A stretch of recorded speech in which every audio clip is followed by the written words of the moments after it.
The Skrulls might be newcomers to the MCU, but the green-skinned alien race has a rich comic book history. Their leader, Talos, plays a pretty significant role in Captain Marvel. His story, though, is a whole lot different in the books. Let's spend the next few minutes exploring his comic book origin story, and don't worry, this won't spoil anything if you haven't seen the movie yet, because they're so different.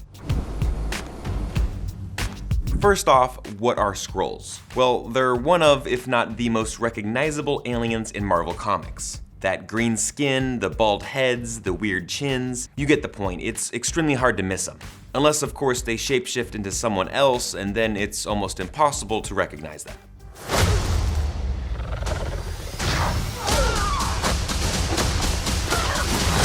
Good guess, Carol. Skrulls can even replicate some common superpowers like flight and super strength, giving them the ability to infiltrate and replace superhero teams like the Avengers without anyone ever noticing. This is exactly what happened during the major crossover event Secret Invasion, when the Marvel superheroes found out that these green aliens infiltrated their ranks. Now, unfortunately for Talos, he didn't have these abilities, in the books at least. That's because Talos was born with a birth defect that suppressed his ability to shapeshift. This doesn't count as shapeshifting. But he didn't let that stop him from making a name for himself. He enlisted into the Skrull military and became one of the most formidable and fierce warriors, earning himself the nickname Talos the Untamed.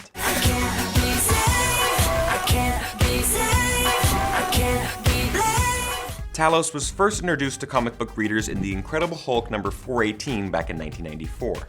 This issue focused on Rick Jones's wedding. Rick was a close friend of the Hulk. Apparently, Impossible Man decided to invite a handful of villains as a prank. What an awesome wedding gift, huh?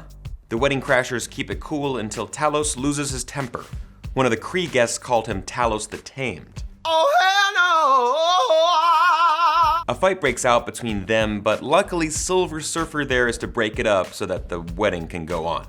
In the following issue, The Incredible Hulk 419, we find out a bit more about Talos' backstory. He reveals that his ultimate goal was to fight the Hulk one-on-one and respectfully die in battle against him. See, he believed that this would finally help him gain the respect he deserved back at home amongst the Skrulls. But Hulk is like, what? He explained to the Hulk that during the Kree-Skrull War, he was captured by the Kree, and instead of following Skrull tradition and committing suicide, he waited out the battle as a prisoner.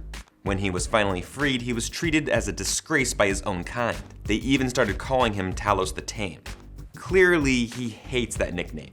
Talos and Hulk fight, but the green guy, they're both green, Hulk refuses to kill him. Talos returns to the Skrull ship, and they're all like, you know what, we were wrong. You didn't need to kill yourself. You're actually a great warrior, and we won't call you names anymore.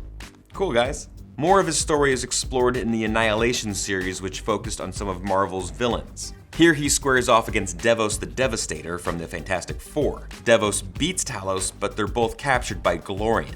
The pair manages to escape, and they eventually join forces. So what's most surprising about Talos' comic book origin story? He actually never made an appearance in any Captain Marvel comics. So what do you guys think? Is Talos' MCU version or the comic book version better? Hit me up in the comments below, and thank you so much for watching. I will see you soon.